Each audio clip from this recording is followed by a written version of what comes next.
Hi everyone, welcome to my channel MG EduSpace. So today we will start the exercise 3.2 chapter 3 of grade 10th. So start करते हैं NCERT solutions. So this is the very first question. In this question you have to solve the pair of equation by substitution method. So मैं इस question को करते करते आपको substitution method का introductory भी दे दूंगी साथ ही में करना क्या है. सब्स्टिट्यूशन से क्लियर हो रहा है आपको सब्स्टिट्यूट करना है किसी एक वेरिएबल का वैल्यू दूसरे वाले वेरिएबल में. तो ये आपकी मर्ज़ी है. जैसे मान लो अगर मैंने फर्स्ट इक्वेशन लिखा ये, ठीक है, इसमें से मैं x का वैल्यू निकाल लूँ 14 माइनस वाई, ठीक है, और इसको मैं ये सेकंड इक्वेशन गिवन है इसमें पुट कर दूँ. तो आपको जस्ट लिखना है पुट 1 इन सेकेंड. तो जब आप ये 1 का वैल्यू इस x में यहाँ पे पुट कर दोगे तो ये वाला इक्वेशन क्या बन जाएगा 14 माइनस वाई, यही वैल्यू थी ना x की, minus y is equal to 4. 14 minus y is equal to 4, minus 2y is 4 minus 14, minus 2y is equal to minus 10 and y is equal to minus 10 by minus 2, it will be 5. So y का value आ गया 5. ठीक है, अब एक value मिलने के बाद आप ये जो x का वैल्यू हमने एज्यूम करा होता है ना स्टार्टिंग में ये, ठीक है, इसी में पुट करके x का वैल्यू दे दोगे. तो you will write from 1 x is equal to 14 minus y, यहाँ पे y का वैल्यू पुट करो, it will be 9. So x is equal to 9. This is the answer. Second question. Now from first equation s minus t is equal to 3. Let us find s. 3 plus t. Mark it equation 1. And second equation is this. ठीक है, again write down. Put 1 in 2. s का value आप यहाँ पे substitute कर दोगे तो you will get 3 plus t upon 3 plus t. ये इस इक्वेशन को लिख रही हूँ मैं. t upon 2 is equal to 6. Take LCM 6 आ जाएगा. 2 into 3 plus t plus 3t is equal to 6. इस 6 से इधर क्रॉस मल्टीप्लाई करो और ये ब्रैकेट ओपन करो. 2 3 ज़ा 6, 2t, 3t is equal to 36. Now 6 plus 5t is equal to 36. 5t is equal to 36 minus 6. 5t is equal to 30. t is equal to 30 upon 5. It is 6. So t is equal to 6 हो गया. और ये value put in first यहाँ पे. तो s कितना हो जाएगा 3 plus t which is 3 plus 6 is equal to 9. So s will be 9. You will get these two answers. t is equal to 6, s is equal to 9. Third part is 3x minus y is equal to 3. ठीक है, यहाँ से हम find कर लेते हैं x या y किसी की वैल्यू. इस बार मैं y की ले लेती हूँ क्योंकि मुझे वो क्लियरली दिख रहा है कि फ्रैक्शन में ना आए, इसलिए मैंने इसको शिफ्ट करना बेटर समझा. यहाँ माइनस था, ये माइनस को उस तरफ शिफ्ट करोगे तो माइनस 3 प्लस 3x हो जाएगा. So we can write y is equal to 3x minus 3. आपकी मर्ज़ी है, आप x भी फाइंड कर सकते हो बट इजी हो जाएगा क्योंकि अगर मैं x लेके आती तो साथ में 3 है अपॉन 3 होता, वो फ्रैक्शनल बनता और फ्रैक्शनल नंबर को सॉल्व करना थोड़ा सा कॉम्प्लिकेटेड हो जाता है कैलकुलेशन परस्पेक्टिव से. Second equation is 9x minus 3y is equal to 9. 1 in second put करेंगे. सो फर्स्ट इक्वेशन से y का वैल्यू सेकेंड में मीन्स यहाँ पे आ जाएगा 3x minus 3 is equal to 9. 9x minus 9x minus minus plus 9 is equal to 9. This is cancel. 9 is equal to 9. अब 9 is equal to 9 value से आप क्या लिखोगे दैट देयरफॉर, आप इसको समराइज करके पूरा लिखोगे therefore y has infinite many values and वैसे भी आपके पास यहाँ पे x के लिए इक्वेशन हो तो आप x की फॉर्म में लिख दो चाहे y की फॉर्म में लिख दो. y has infinite many values for x and similarly x also have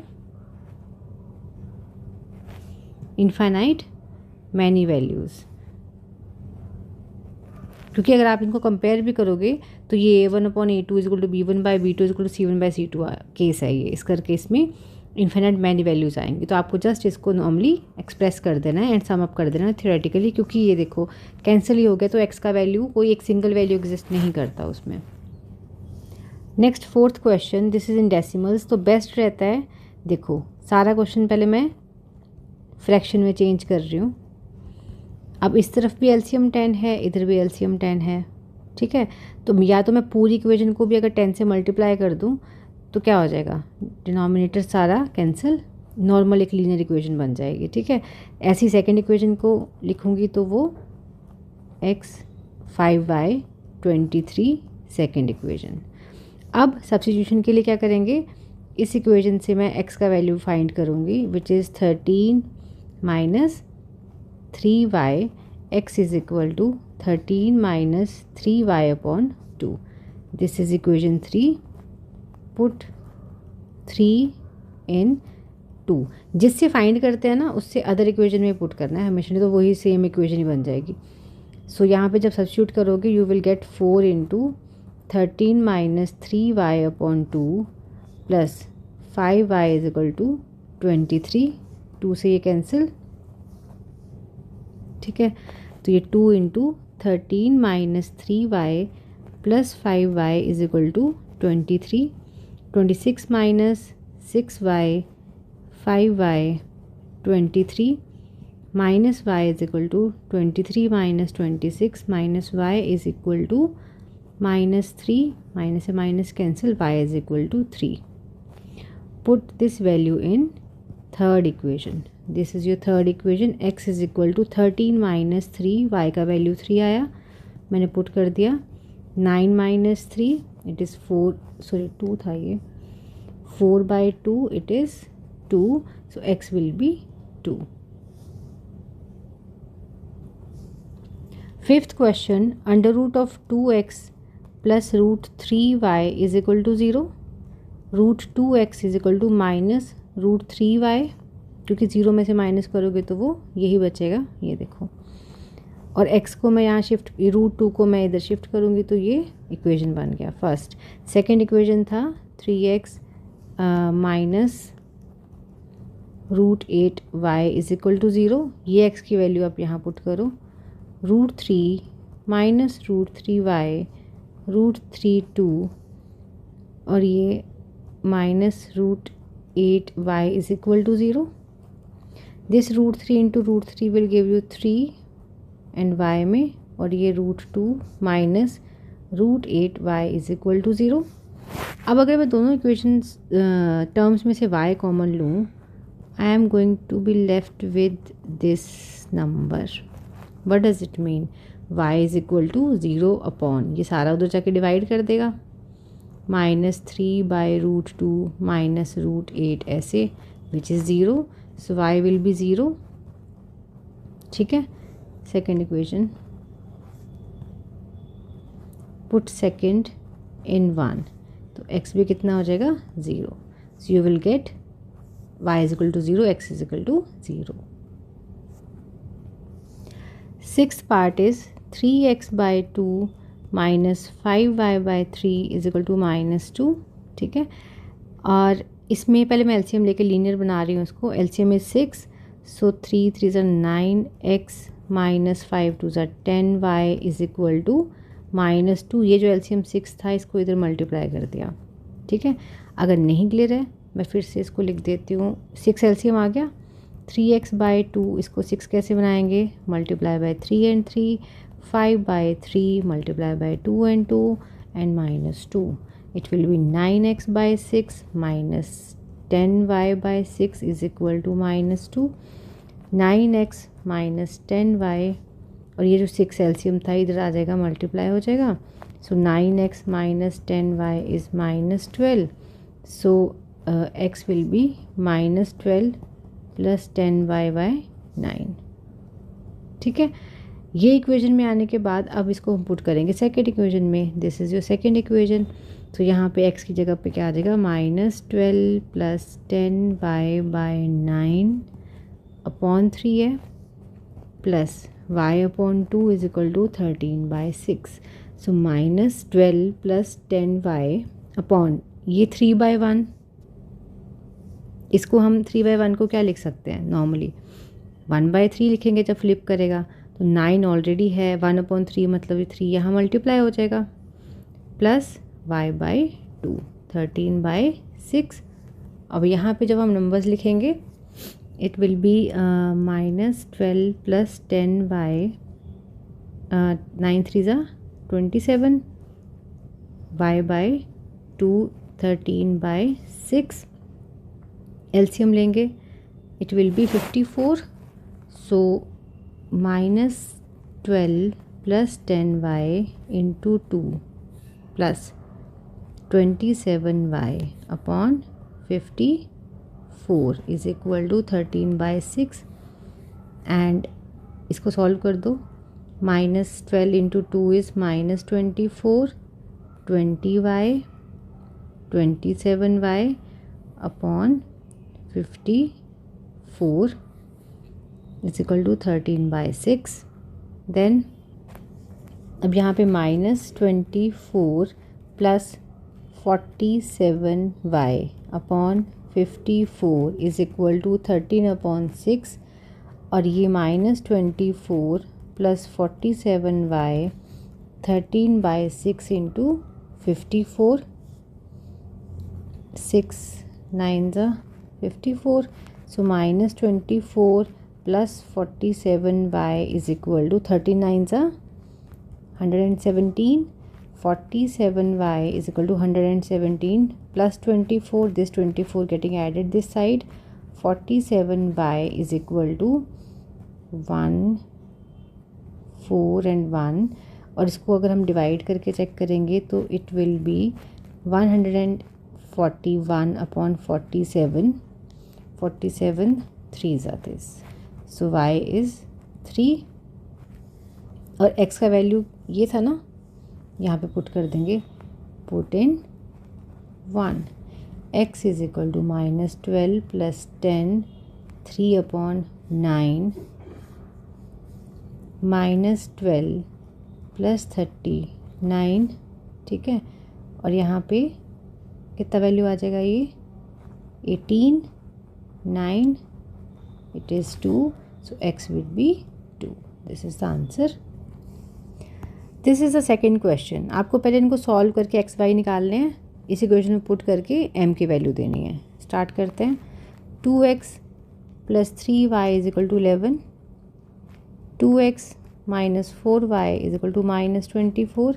equation 1, equation 2 from 1 आप 2x, इसमें से x का वैल्यू निकालना है, तो 11 - 3y and x would be 11 - 3y upon 2। ये x की वैल्यू आ गई, इसको हम यहाँ पुट करेंगे।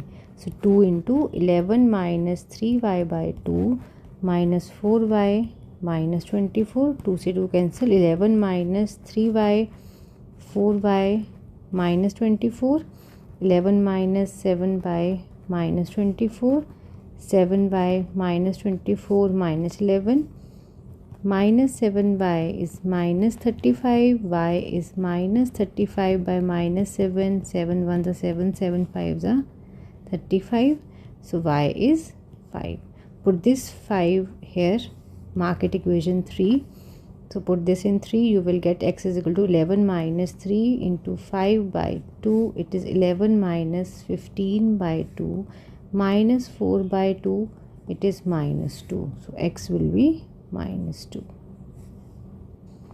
अब इतना क्वेश्चन होने के बाद y is equal to 5 and x is equal to -2, ठीक है। आपने करना क्या है, ये जो गिवन इक्वेशन थी ना हमारे पास कि y is equal to mx + 3 है, find the value of m, यहाँ पे आप y और x का वैल्यू पुट कर दोगे। It is 5m × -2 + 3, 5 - 2m + 3, -2m is 5 - 3, 2m is 2, m is 2 by -2 -1. So m is -1. This is the answer. This is a word problem. Third one, the difference between two numbers is 26. Let the numbers be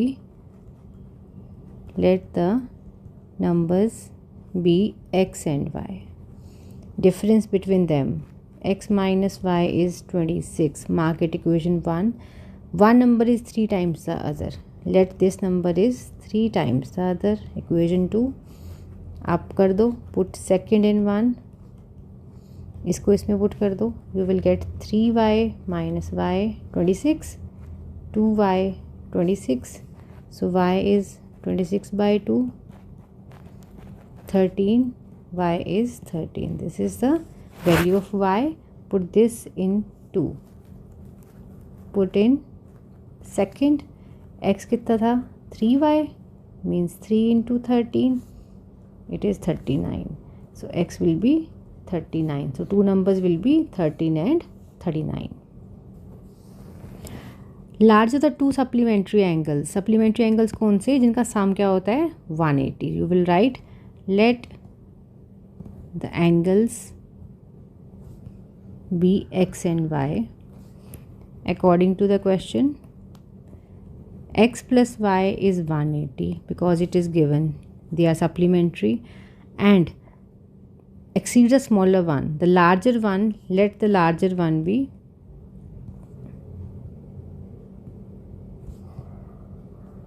x. तो x छोटे वाले से कितना बड़ा है? 18 degree. ठीक है, तो ये सेकेंड इक्वेशन हो गया.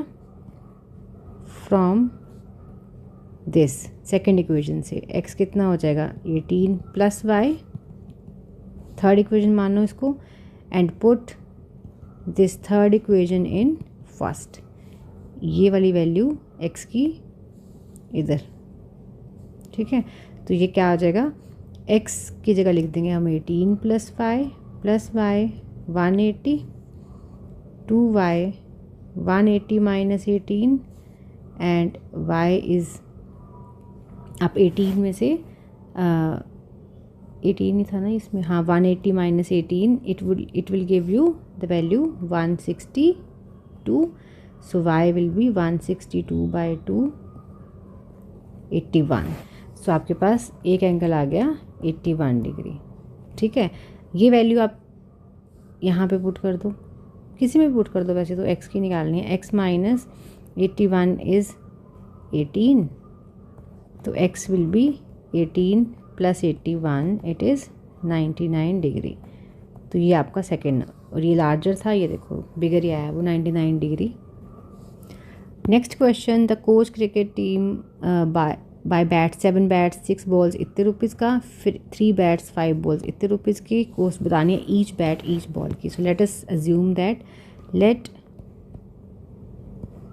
The cost of a bat be x rupees. Let the cost of a ball be rupees y. अब अकॉर्डिंग टू क्वेश्चन 7 बैट, अगर एक बैट x का है तो 7 कितने के होंगे? एक सेकेंड, सॉरी. तो एक बैट कितने का होएगा? एक बैट अगर x का है तो 7 बैट कितने के होंगे? 7x plus 6y. अब टोटल अमाउंट कितना था? 3800. इक्वेशन 1. ऐसी सेकंड में 3 बैट्स तो 3x 5y कितना हो जाएगा? ये 1750 गिवन है. ठीक है, तो फ्रॉम 1 y कितना हो जाएगा इस इक्वेशन से? y हो जाएगा 3800 माइनस 7x. मैं डायरेक्ट लिख रही हूँ ऐसे. Mark it equation 3. Put in second वाली इक्वेशन में पुट कर दो. You will get 3x plus 5 into 3800 minus 7x upon 6 is equal to 1750. ठीक है, और इतना लिखने के बाद फिर 3x प्लस 9500. ठीक है, अपॉन 3. मैं इंडिविजुअली मल्टीप्लाई कर रही हूँ. अगर आपको ऐसे नहीं क्लियर है तो आप पहले इसको मल्टीप्लाई कर लोगे, फिर अपॉन 6 एक साथ लिख देना, एक ही बात है। Like 5 into 3800 upon 6 minus 7x upon 6 ऐसे हो जाएगा ना, तो थोड़ा इजी समझ आ जाएगा। एंड इसी में आप यहाँ लिख दोगे that 3x plus 5 into 3800 upon 6 ऐसे, एंड 5 इंटू 7x अपॉन 6 ऐसे, एंड 1750 3x माइनस 231900 एंड ये हो जाएगा 9500 अपॉन 3 मल्टीप्लाई करके, minus 35x upon 6 is equal to 1750, फिर आ जाएगा 3x, ठीक है, और ये 35x, ये टर्म्स एक साथ लिख लिए, कांस्टेंट को हम एक साथ लिख लेंगे। फाइन, आगे सॉल्व करो, एलसीएम लिया 18x 35x 6 और इधर भी 52509500 upon 3। Now it will B 17x upon 6 and this is minus 4250 upon 3। Cross multiply कर दो, यहाँ के नंबर ऐसा रखो जो राइट में है, ये जाके वहाँ पे डिवाइड हो जाएगा। 3 1 3, 3 2 6 एंड दिस विल बी 500, और ये माइनस दोनों में था, ये माइनस और ये माइनस भी कैंसिल, सो x इज़ 500। ये x 500 आप पुट कर दो ऊपर y के वैल्यू में, you will gate 3800 minus 7 into 500 upon 6 था, तो ये 300 upon 6 which is 50, so y आ गया 50। This is the value. Cost of bat होगी 500 and cost of ball is 50 rupees. Next question is saying the taxi charges in a city consist of fixed charges together with the charges the distance covered. पहले एक fix charge तो लगेगा ही जब आप taxi book करोगे, फिर kilometres के accordingly charge लगेगा। तो अज्यूम करके चलते हैं पहले हम, लेट द फिक्स्ड चार्जेस कितना x रुपीज़, ठीक है, और जो वेरिएबल चार्जेस है पर किलोमीटर के अकॉर्डिंगली, लेट द चार्जेस पर किलोमीटर, वो हो गया y। अब अकॉर्डिंग टू द क्वेश्चन क्या हो जाएगा, चार्ज फिक्स तो लगना ही लगना है। पहले वो 10 किलोमीटर गया है, ये देखो, उसके लिए उसने 105 दिया है, तो 10 वाला एडिशनल चार्ज था ना, वो तो लगेगा ही उसमें। ये इक्वेशन 1। सेकेंडली 15 किलोमीटर की जर्नी के लिए भी उसको फिक्स चार्ज देना पड़ा, और 15 किलोमीटर को पर किलोमीटर के अकॉर्डिंगली, और टोटल उसने बिल दिया है 155। फ्रॉम 1 x कितना हो गया 105 minus 10y, put in second, इस इक्वेशन में पुट करेंगे, सो ये हो जाएगा 105 minus 10y plus 15y is 155, तो 5y is 155 minus 105, 5y is equal to 50 and y is equal to 10, ठीक है।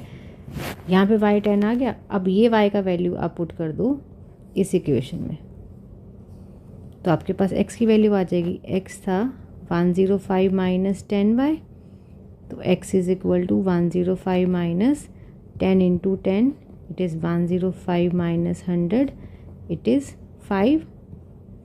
तो ये फिक्स चार्जेस हो गए जो 5 रुपीज़ हैं, ठीक है, और जो वेरिएबल चार्जेस हैं दैट आर रुपीज़ 10।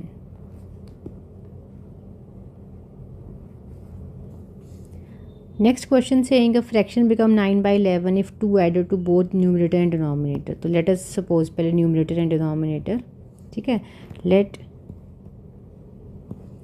सीधा फ्रैक्शन ही कर लेते हैं, let the fraction be x upon y, ठीक है। According to the question 2 added to both numerator and denominator, दोनों में 2 ऐड करो तो कह रहा है 9/11 हो जाएगा। क्रॉस मल्टीप्लाई कर दो, 11x plus 2 9y + 2, 11x 22, 9y 18 और 11x - 9y is 18 - 22.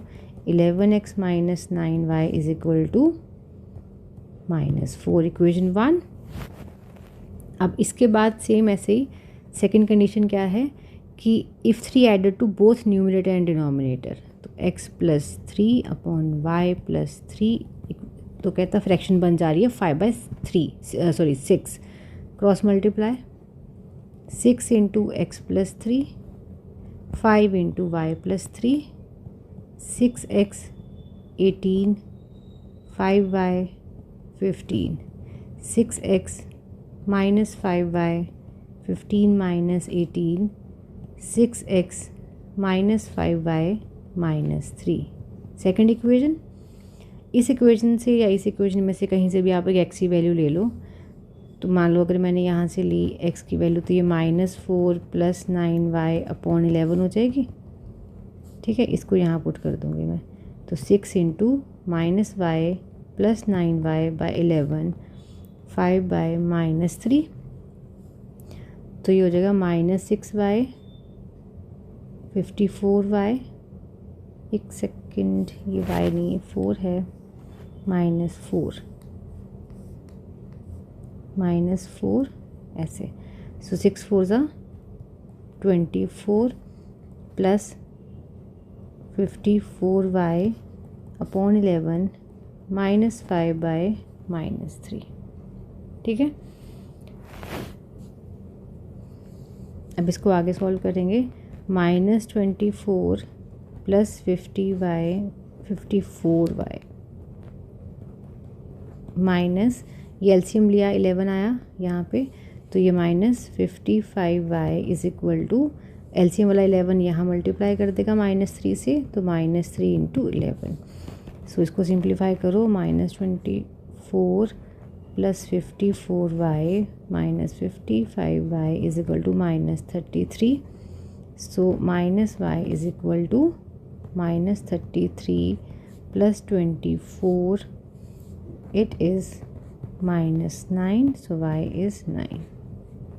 ठीक है, ये y का वैल्यू इस x में पुट करो।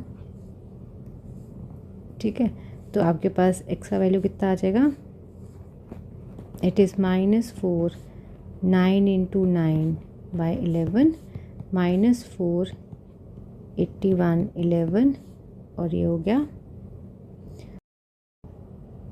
ये वैल्यू आ जाएगी 77/11, तो इट इज़ 7। ठीक है, हमने फ्रैक्शन एज्यूम करी थी x/y, x कितना आया था अपना 7 एंड 9 आया है y दिस। सो ये आंसर है।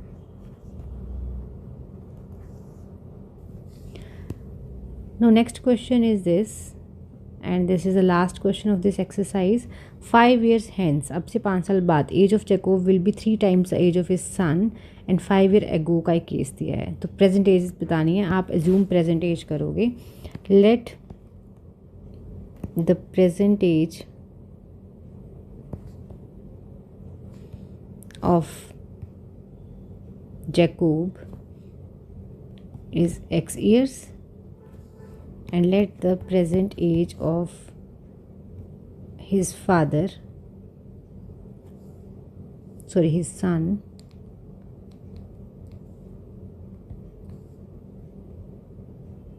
is y years। ठीक है, अब फादर जैकोब की और सन की एज हमने एज्यूम कर ली। अकॉर्डिंग टू द कंडीशन क्या गिवन है, अकॉर्डिंग टू द क्वेश्चन हमें दिया है 5 years फ्रॉम हैंस, मतलब अब से 5 साल बाद। तो दोनों की एज में पहली बात तो आप लिखोगे कि 5 years हैंस जैकोब की एज क्या हो जाएगी, आप दोनों में पहले 5 ऐड करो, इतने years, and son's age y + 5 years हो गया। दोनों की एज में 5 ऐड कर दी। ये हमने अभी केस नहीं बनाया, हमने सिर्फ उसका कंडीशन बनाया है। फिर उसने लिखा कंडीशन की Jacob will be 3 times of his सन। ये जो जैकोब है x + 5 दिस इज़ 3 टाइम अपने बेटे से। सॉल्व कर दो। 3y 15 x - 3 / 15 - 5 x - 3 / ये 10 इक्वेशन 1। अब नेक्स्ट में हमने क्या बोलना है इसमें कि 5 ईयर्स, एक सेकेंड, 5 ईयर्स एगो भी है तो यहाँ पे आप लिखोगे 5 ईयर्स एगो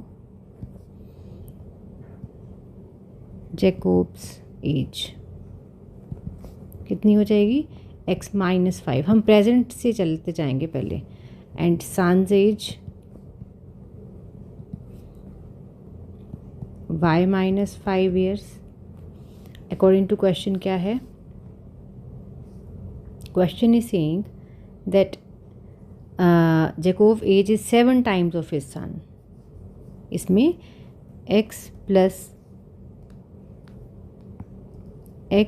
- 5 जो फादर है वो 7 टाइम्स है अपने बेटे से। अब इस ब्रैकेट को ओपन करेंगे 7/35 x - 7y - 35 + 5 x - 7y - 30। ये इक्वेशन 2, इक्वेशन 1 इक्वेशन में से यहाँ से मैं x का वैल्यू ले लूँ तो कितना x की वैल्यू आएगी, इससे बात कर रही हूँ। ये x आ जाएगी 10 + 3y। ये वैल्यू आप यहाँ पुट कर दो एंड सॉल्व करो इसको। सो you will gate 10 + 3y 7y - 30 10 - 4y - 30 - 4y - 30 - 10 - 40। So -4y is -40, y will be 40 divided by 4, 10 minus cancel, it is 10। ये 10 का वैल्यू यहाँ पुट कर दो। x कितना था 10 + 3y तो 10 + 30 हो गया, इट इज़ 40।